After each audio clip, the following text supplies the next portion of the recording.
Hey dog nerds, welcome to the show. I'm by myself today because I am starting a new segment where I'm reviewing my favorite books with dogs. Being an author of books that feature dogs and that aim to make the world better for dogs, I wanted to share with you all the great books that I read that have dogs in them. So you might notice my shirt has a pit bull on it. It is one of my designs. You can find that at houndandthistle.etsy.com, shameless self-promo. But this book is called The Dog in the Hollow. And I don't have the physical copy because I have had this book on my Kindle for a while. I don't know why I didn't read it sooner.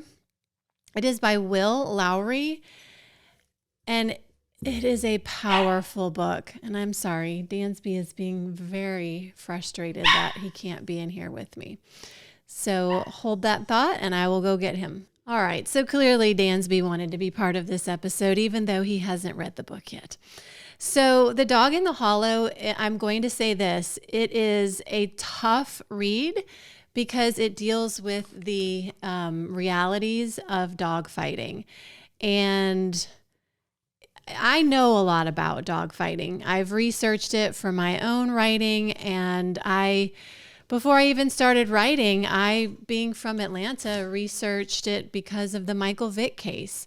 I read every court document that was public at the time about that case. I learned a lot. I've even been to animal protection and welfare conferences where I learned a lot more than I would even probably care to know as part of my research. And this book is tough. I will say if you can't stomach the really tough stuff, then you could probably skip like the first chapter or two.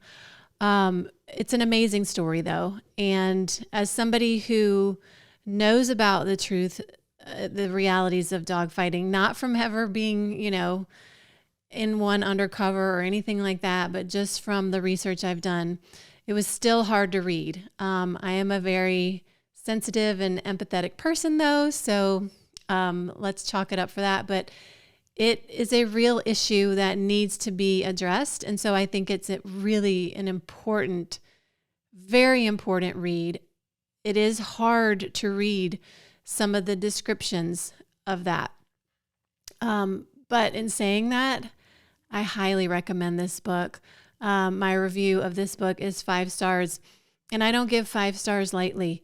There is a main character that is a dog, and there is a main character that is a human, and it's a wonderful story.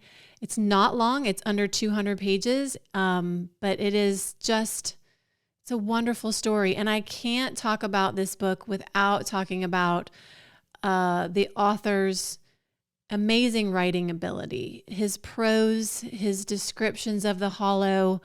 I felt like I was there. I could visualize myself there. I could visualize the dogs in the story, the town. Just really, really thought-provoking, well-written, and I think probably one of the most important dog books I've ever read.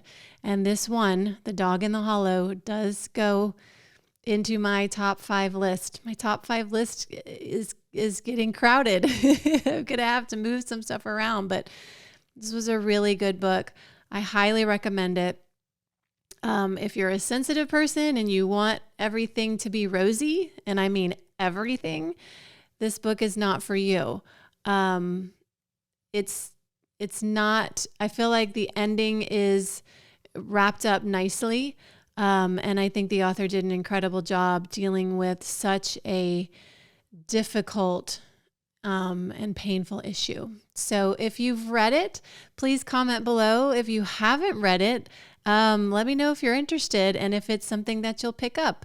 Right now, it's only, I think the Kindle version is only $3.99 on Amazon, and the paperback is $9.99. So it is quite a deal. So check it out. And when you do, let me know what you think. Until next time, bye.